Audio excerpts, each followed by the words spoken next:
Hi guys, welcome to Santoshini vlogs. ఈరోజైతే మీకోసం ఇంకో రెసిపీతో వచ్చేసాను. అదేంటంటే కొబ్బరి అండి. అందరికీ కొబ్బరి వచ్చు, కానీ నేనైతే కొంచెం హెల్తీగా చూపిస్తున్నాను.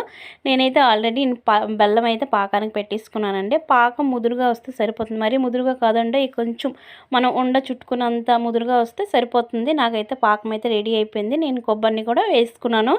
పక్కన నేను నువ్వులైతే వేపుకుంటున్నానండి. కొంచెం దోరగా వేపుకోలే, సిమ్లో పెట్టుకొని వేపుకుంటే టేస్ట్ అయితే బాగుంటుంది. పల్లీలు నేను ఆల్రెడీ వేపించుకున్నాను, అదైతే నేను చూపించలేదు. ఈ రెండు వేసుకుంటే బాగుంటుంది. చాలామంది పిల్లలు నువ్వు ఉండలు తింటే పల్లి ఉండ తినరు, కాబట్టి అన్నీ ఒకే దాంట్లో కలుపుకొని మనమైతే ఉండలు అయితే చుట్టుకుంటే టేస్ట్ కాబట్టి బాగుంటుంది. కొబ్బరితో కాబట్టి టేస్ట్ అయితే బాగుంటుంది.